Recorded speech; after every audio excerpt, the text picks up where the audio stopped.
Bonjour à toutes et tous, j'espère que vous allez bien. On se retrouve aujourd'hui pour un nouveau guide de culture et c'est le groseillier à grappe que je vais vous présenter.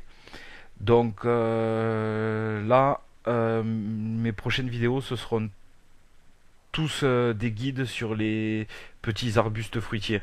Donc groseillier, la mûre, le framboisier, la myrtille, le cassis, je viens de les faire, le kiwi, il est déjà sur ma chaîne. Je vais compléter cette playlist vu qu'il n'y en a pas beaucoup à présenter.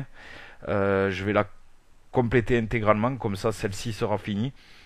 Pour ceux qui découvriraient ma chaîne au travers de cette vidéo, sachez que vous pouvez déjà retrouver plus de 130, 140 guides sur ma chaîne, toujours présentés comme cette vidéo-là, hein. Les guides sont rangés dans des playlists. Vous avez la playlist potager, arbres fruitiers, arbres, arbustes, petits fruits, celle que je suis en train de faire actuellement. Par la suite, il y aura les plantes aquatiques, il y aura les plantes d'intérieur. Je vais peut-être même faire quelques guides sur les bonsaïs s'il y en a que ça intéresse. Voilà, il y a une playlist sur la multiplication des végétaux avec le greffage, le bouturage, le marcottage, la division, etc. Si vous aimez ces vidéos, n'hésitez pas à vous abonner si ce n'est pas déjà fait, puis aller faire un tour sur la chaîne. Donc on attaque tout de suite avec une présentation du groseillier à grappe. Donc le groseillier à grappe, c'est un petit arbuste fruitier à feuillage caduc qui fait partie de la famille des grossulariacées. Donc c'est comme le cassis et comme le groseillier à macoro.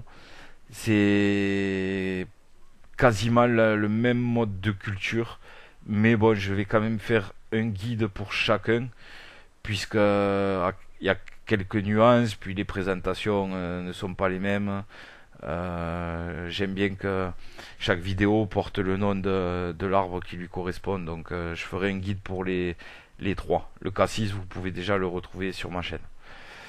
Ensuite, c'est un arbuste vigoureux, très facile d'entretien et surtout très rustique, puisqu'il peut résister à des températures allant jusqu'à moins 20 degrés. Donc ça en fait un arbuste cultivable partout en France, hein.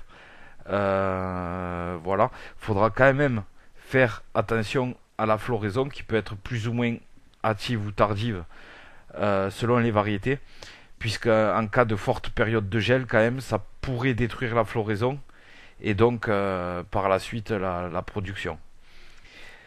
Donc à maturité, c'est un arbuste qui va mesurer entre 1 mètre et 1,50 m environ en tous sens, donc c'est-à-dire en hauteur, en volume.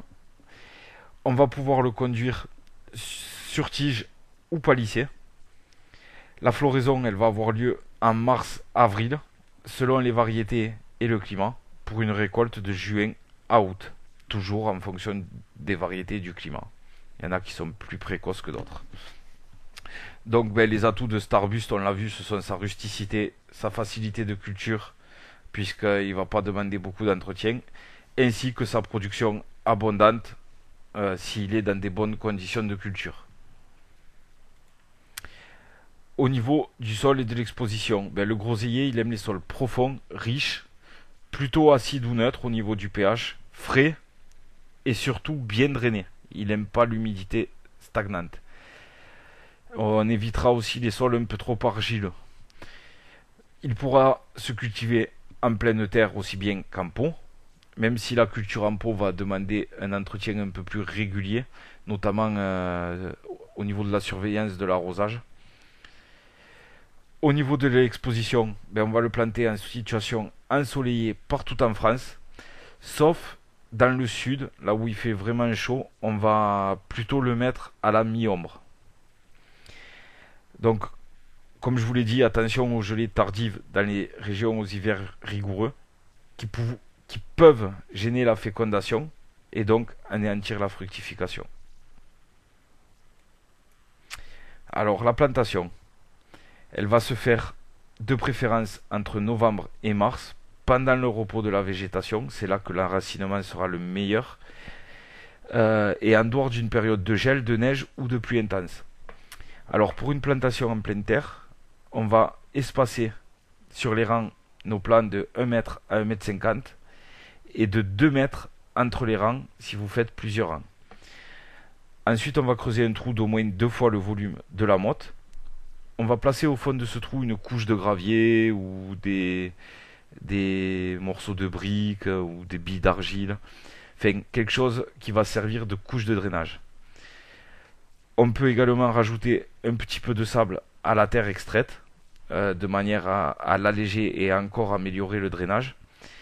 Et on ajoutera également à la terre extraite un peu de fumier bien décomposé ou de l'engrais pour petits fruits, spécial arbre fruitier sinon. Ensuite, avant de mettre la motte en place, on va la tremper quelques minutes dans un seau d'eau. On va la placer ensuite dans le trou de manière à faire en sorte d'enterrer la base des branches de 5 cm environ, ce qui va permettre une meilleure reprise. Ensuite, on fait une cuvette et on arrose copieusement. On va installer un paillage organique ou autre, pas forcément. L'idéal pour tout ce genre de petits arbustes, c'est de faire un paillage avec une couche de 5 cm de fumier. Après, si vous voulez pas faire ça, n'importe quel paillage sera bénéfique puisqu'il va limiter l'apparition des mauvaises herbes et garder votre sol frais. Ensuite, on limitera les arrosages et en pleine terre, on surveillera juste que le sol ne soit pas complètement desséché, notamment en été. Alors pour une culture en pot, il va vous falloir utiliser un pot assez grand, au minimum 40 cm de diamètre de côté, percé dans le fond de trous de drainage. Pour la culture en pot, il faut savoir que la production sera plus faible qu'en pleine terre quand même, sachez-le. Mais bon, c'est quand même très décoratif, puis c'est agréable d'avoir ça sur une véranda si vous n'avez pas de place ou quoi, et de grignoter de temps en temps, c'est sympa. Donc dans ce pot, là aussi on va placer une couche de gravier ou de billes d'argile, de manière à encore augmenter le drainage. Au niveau du substrat, on va utiliser un terreau spécial plantation assez riche, ou alors un mélange de terreau universel et de terre de jardin. On peut faire également un paillage sur le pot, soit avec de l'écorce de pin, qui va amener une note d'acidité à votre terreau, puisque le pin est acide, et comme le groseillier aime les sols acides, l'idéal c'est l'écorce de pin. Vous pouvez également le faire avec des billes d'argile par exemple. Et donc, ça, là encore, ça va permettre de maintenir votre substrat frais et de limiter les arrosages. Parce qu'en pot, la terre, le substrat va avoir tendance à s'assécher beaucoup plus rapidement qu'en pleine terre. Donc, il faudra veiller à maintenir le substrat frais, surtout pendant les périodes chaudes. Pour la multiplication, comme pour le cassissier et comme le groseillier à macro, ce sont des arbustes qui s'enracinent facilement. Il sera donc possible de les bouturer facilement également de fin août à octobre par un bouturage semi-houssé ou semi-ligneux. Donc ça, j'ai réalisé des guides, c'est dans la playlist multiplication des végétaux.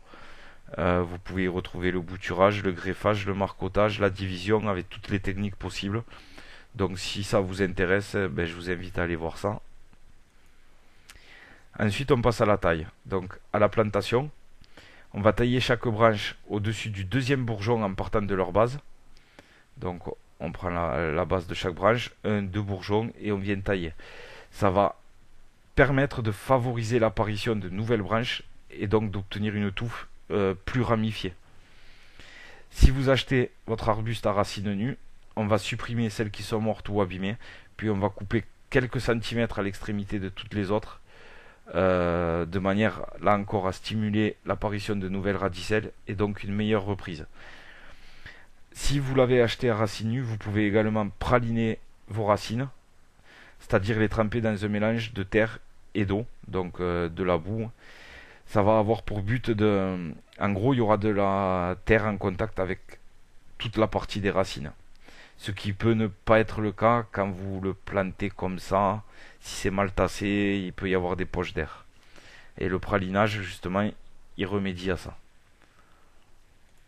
Donc ensuite, chaque année, en février, après l'apparition des premières feuilles. On va supprimer à ras du sol les branches les plus âgées, qui sont moins productives, pour ne garder au final qu'une dizaine de branches. On va sélectionner à la base quelques tiges vigoureuses qui, par la suite, dans 1 an, 2 ans, vont venir remplacer les branches improductives que l'on taillera par la suite. C'est ce qu'on a vu juste au-dessus. Et ces branches donc que l'on souhaite conserver, on va les couper de moitié. On en voit une ici. On élimine également les rameaux qui poussent vers le centre du buisson, ainsi que le bois mort. Donc là, on a un bois mort, on l'élimine. Là, un rameau qui pousse vers l'intérieur, on l'élimine.